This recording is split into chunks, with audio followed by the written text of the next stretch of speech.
Good morning, YouTube. In this video, I wanted to show you one technique to move your hillshade map to your mobile device. There's many ways to do that. You can use a USB cable.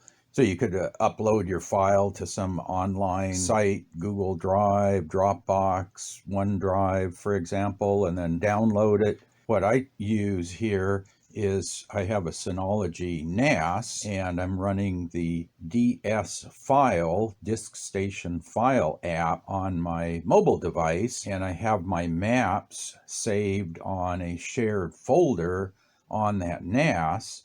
And with the DSFile app, I can just come here to my home folder, and I have a Garmin folder where I keep all my maps. And then in there, I have an OsmAnd folder. And I just made two new maps here that I want to try out. Anyway, the two maps I made here are CT Goldmine Creek. So I have 1 and 2. So it works really well for uploading these. You just click on that file, and I decided to call that a document format. So yeah, I basically associated or linked OsmAnd to that sqlitedb document format, and there you can see my map is there. Okay, so let's upload this second file here, the CT Goldmine Creek 2. That's my multi-directional hillshade, and again, document format. It automatically fires up OsmAnd, and there's my two files. Yeah, so one thing I can do is I could select that as my map. Let's see, I'll come over here to configure map, and you can see right here I've made that map my base map, but I want to use the offline vector map, and then I want to use the map I uploaded here as an overlay. So I click there, and let's click that one. And then we can go over here and look. So now I can actually see how accurate that map is. I can use this slider down here in the bottom. I can slide that over, and I can see like how do things line up here.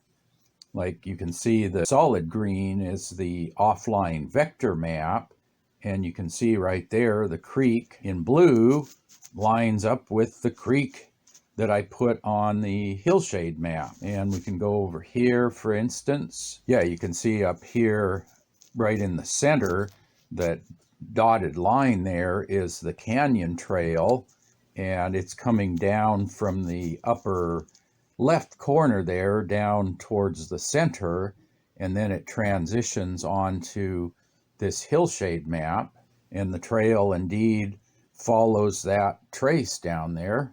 Like down here, I should be able to zoom in. You can see that's the Grizzly Flat Trail, that sinuous trail coming up the hill.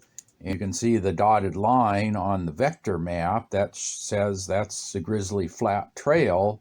And that dotted line is right in the middle of the road cut that you can see on the hillshade map. So what I did with this map is I made this map at zoom level 17. So what I want to do is see, yeah, I can still zoom in beyond that point. So let's see, that's zoomed in to that location where the Goldmine Creek Road starts there. That's the one I made last July, CT Goldmine Creek 2. So this map I made at zoom level 18. Let's take a look at that, and we can zoom into that same area. It's pretty similar. So there's that zoom level. That's zoomed in on an 18 zoom map. That's basically the same. So yeah, I think you can use zoom level 17 on these hillshade maps. This results in just under 1 meter per pixel on the raster map, and the hillshade data on the USGS map is also 1 meter per pixel.